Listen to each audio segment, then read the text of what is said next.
दुनिया कभी विश्व गुरु के रूप में जानती थी। इसी भारतवर्ष का एक महत्वपूर्ण राज्य है ओडिशा। प्राचीन काल में ये कलिंग के नाम से विख्यात था।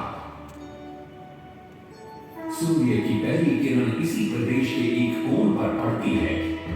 इसी स्थान पर कभी संसार का सबसे भव्य और विशाल सूर्य मंदिर बनवाया गया था। तुम कलिंग की पहचान हो, देखो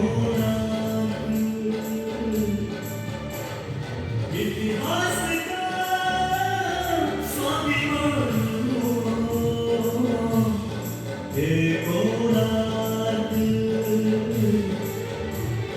कलाकृति के मुख्य द्वार तुम जग में, कला शास्त्र के दिग्गज पत्थर में, विश्व गुरु भारत के गौरव, आज दया के पात्र हो क्यों,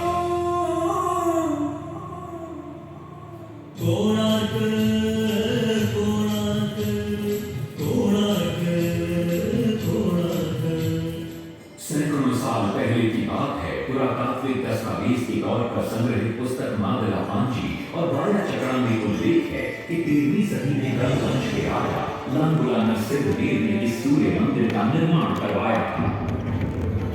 नरसिंहदेव युद्ध में बड़े कुलीन और शक्तिशाली थे और मात्र 18 साल की उम्र में वे अपने पिता राजा अनंग भीम देव की विशाल सेना के प्रधान सेनापति नियुक्त कर दिए गए थे।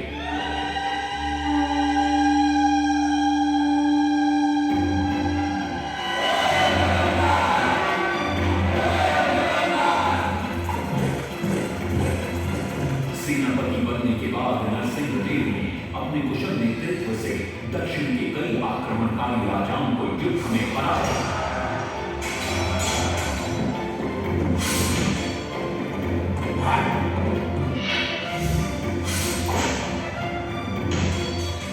और उनके राजकोष पर कब्जा कर लिया।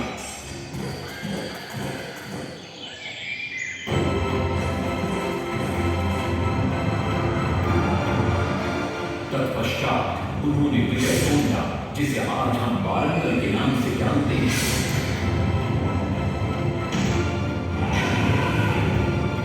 कि काकतीय वंश के राजा गणपति को परास्त किया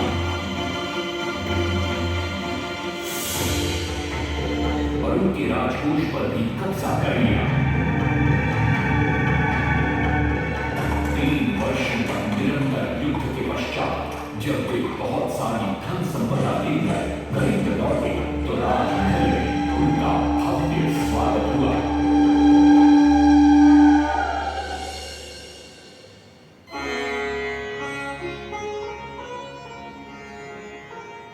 राजमाता कस्तूरी देवी पुत्र नरसिंहदेव की वीरता से बहुत प्रसन्न हुई और पुत्र के सामने अपने मन की इच्छा प्रकट की। कहा, तुम्हारे पिता ने शंकर क्षेत्र पुरी में भगवान जगन्नाथ का भव्य मंदिर बनवाया है। मैं चाहती हूँ कि तुम पद्म क्षेत्र कोणार्क में उससे भी भव्य और विशाल सूर्य मंदिर बनवाओ। किंतु नरसिंहदेव माता से प्रतिप्रश्न करते हैं, सूर्य मंदिर ही क्यों, और वो भी कोणार्क में? तब राजमाता कस्तूरी देवी बतलाती हैं, द्वापर युग में भगवान श्री कृष्ण के पुत्र सांब बड़े ही सुंदर और सुकुमार थे। वो नारद मुनि को चिढ़ाया करते थे। एक दिन नारद मुनि ने सांब को सबक सिखाने की योजना बनाई और उन्होंने सांब की सुंदरता की प्रशंसा कर उन्हें गोपियों के साथ जल क्रीड़ा करने को उकसाया। वहीं दूसरी तरफ भगवान श्री कृष्ण को जाकर कह दिया कि सांब अपनी मां समान गोपियों के साथ जल क्रीड़ा कर रहा है। श्री कृष्ण इस बात से बहुत क्रोधित हो जाते हैं और वे सांब को श्राप दे देते हैं, जिस सुंदरता का तुम्हें अभिमान है वो तत्क्षण नष्ट हो जाए। सांब को कोढ़ हो जाता है। जब सांब राजमहल लौटते हैं और मां जाम देवी को ये पता चलता है कि पिता श्री कृष्ण के श्राप की वजह से सांब की ये अवस्था हुई, तो सारी रानियां क्रोधित हो जाती हैं। नारद जी को बुलाया जाता है। वे रोग मुक्ति का उपाय बतलाते हैं।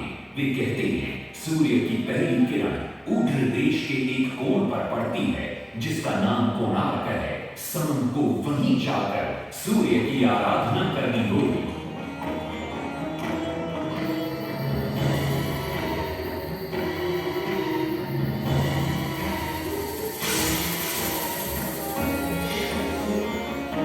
बहुत ही लंबी और कठिन यात्रा के पश्चात शाम अपने सैनिकों और सेवकों के साथ कोणार्क की चंद्रभागा नदी के तट पर पहुंचते हैं और नित्य प्रातः स्नान के बाद सूर्य की आराधना आरंभ करते हैं।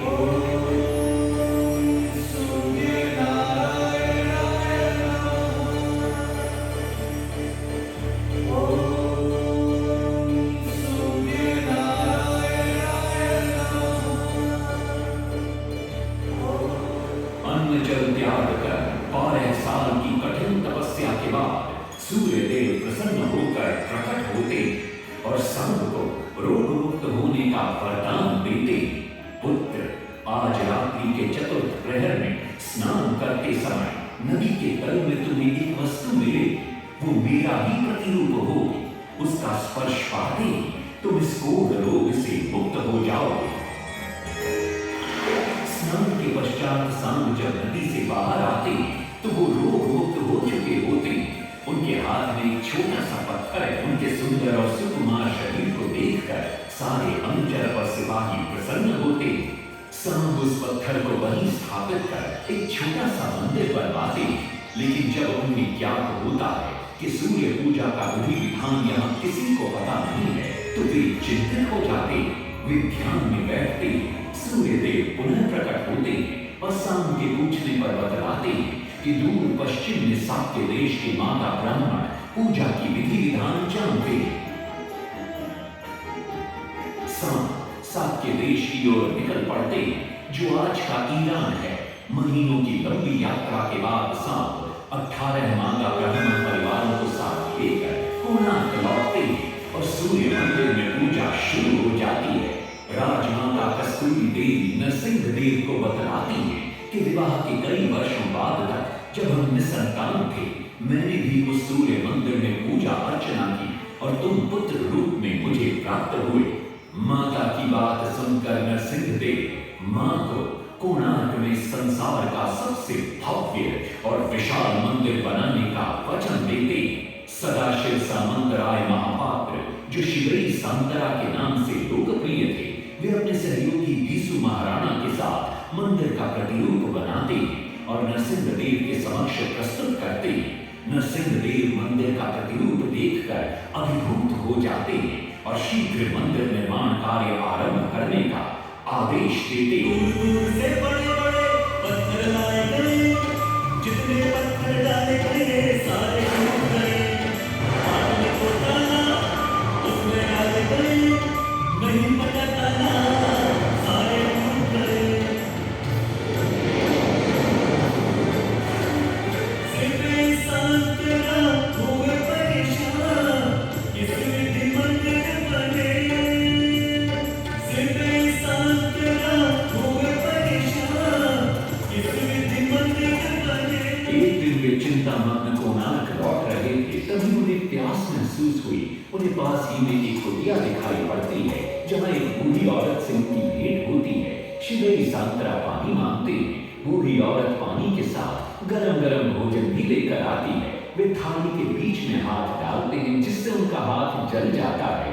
तब वो बूढ़ी औरत मुस्कुराकर कहती है, तुम तो शिवई सांतरा की तरह बीच से भोजन उठाकर खा रहे हो। ये सुनकर शिवई सांतरा को अपनी भूल का एहसास होता है। माता रामचंद्र ने उपाय सुझाया, समझे सिर्फ सांतरा।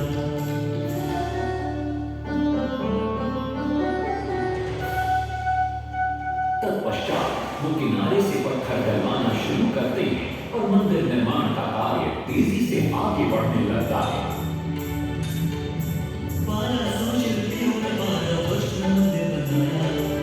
घोड़े सवार सजा कर रथ में, सब जो जग बनाया।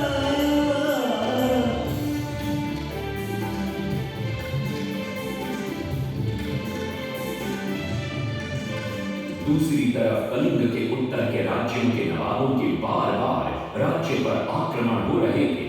इन आक्रमणों से क्रोधित होकर नरसिंहदेव अपनी विशाल सेना को लेकर युद्ध के लिए निकल पड़े।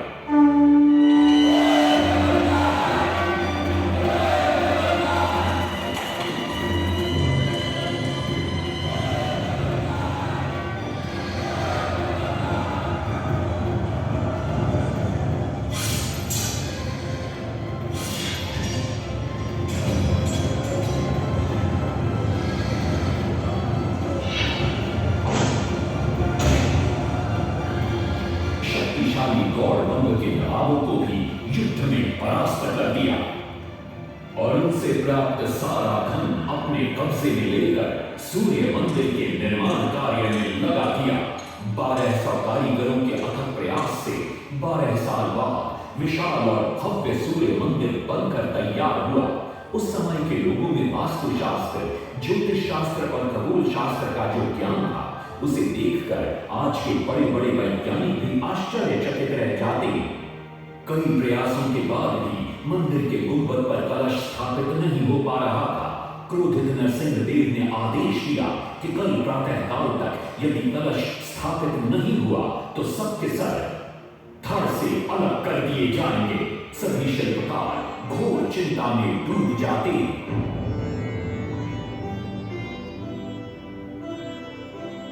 दूसरी तरफ मुख्य शिल्पकार बीसू महाराणा का 12 साल का बेटा धर्मपद सूर्य मंदिर के प्रतिरूप पर कलश बिठाकर प्रसन्न होता है और मां के सामने अपने पिता से मिलने की इच्छा व्यक्त करता है।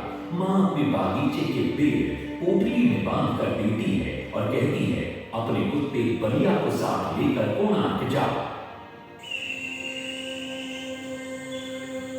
बलिया अपने मालिक को पहचान लेता है और बीसू महाराणा से लिपट जाता है। धर्मपद अपने पिता को प्रणाम करता है और अपना परिचय देता है। सबको चिंता में देखकर वो अपने पिता से इसका कारण पूछता है। कारण जानकर धर्मपद कहता है, अगर आप आज्ञा दें तो मैं मंदिर के गुंबद पर कलश स्थापित कर सकता हूं। शिवे सांतरा धर्मपद को अनुमति दे देती।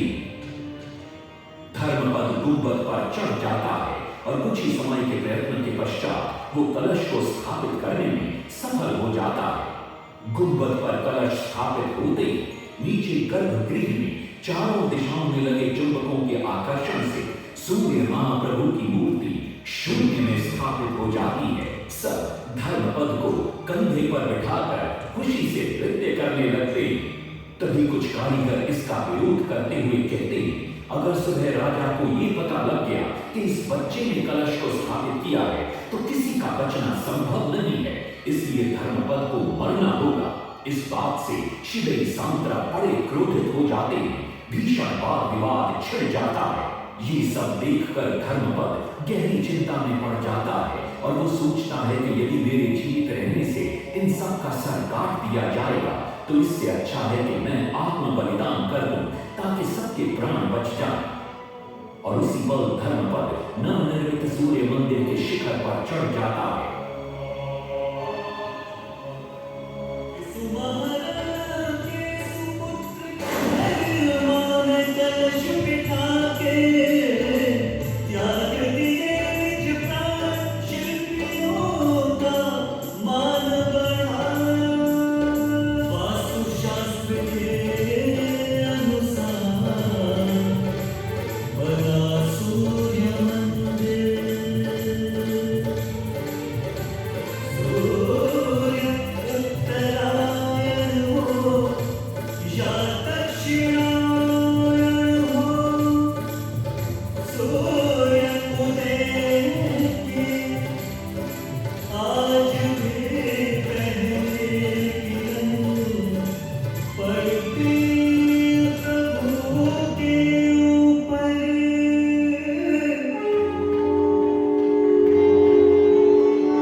सूर्य महाप्रभु को शून्य में स्थापित देख वे भी आनंद से भर जाते और श्री शंकरा की भूरी भूरी प्रशंसा करते।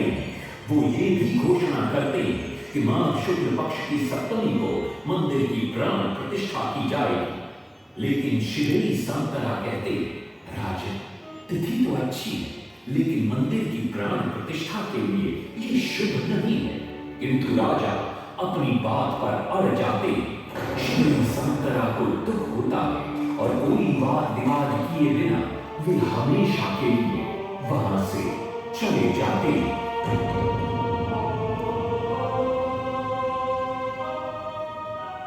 पूर्व निर्धारित तिथि पर मंदिर की प्राण प्रतिष्ठा संपन्न होती है।